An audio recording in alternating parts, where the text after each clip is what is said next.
can be said that two particular elements play a greater role in the approach to business in France than any other industrialized economy, other than possibly Japan. These two essential ingredients are the role of the government and the importance of a certain type of education.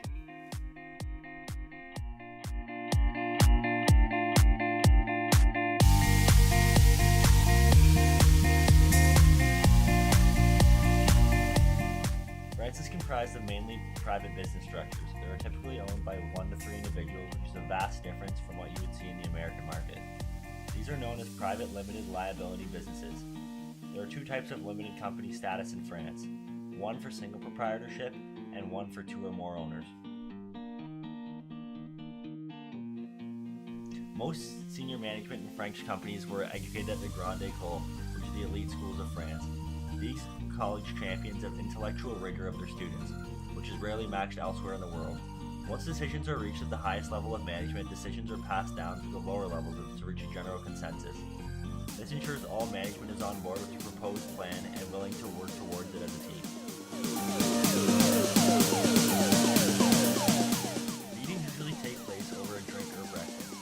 Introductions are based on your level of education.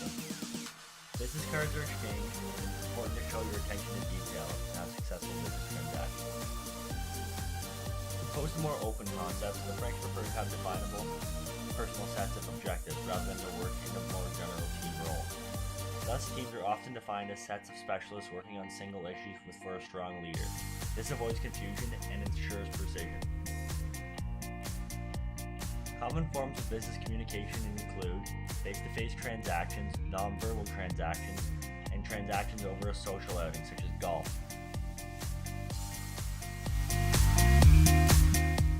Key details to be aware of during a business transaction are use of language, gestures, attention to detail, appearance, and fluency in the spoken language.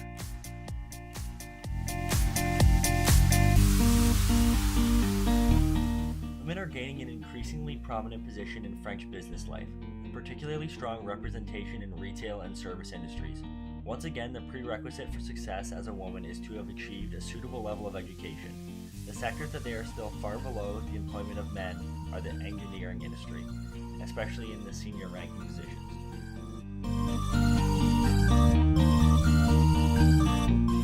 The higher the position within a larger organization, the more formal the dress code will be, with a formal suit and tie being worn.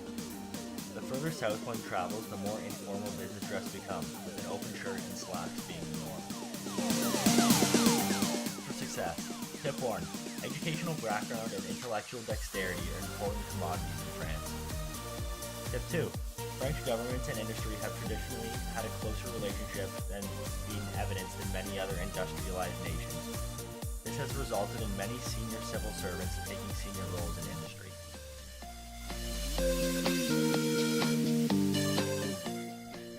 Tip 3. Long-term planning has been a central tenet for the French approach for many decades and leads to detailed forward planning by companies. Tip 4. In keeping with the centralist tendencies apparent in France, most major French companies have their HQ in Paris, which is where most major decisions will be made.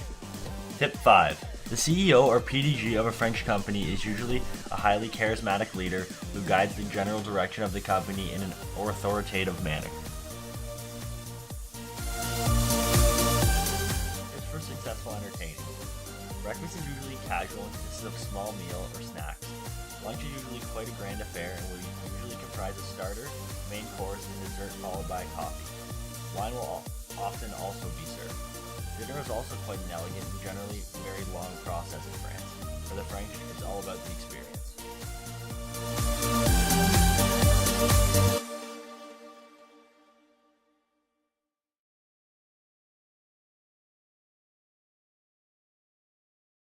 Main exports of France include chemicals, food and drink, and mineral fuels. France mainly exports to Germany, Italy, Spain, and Belgium.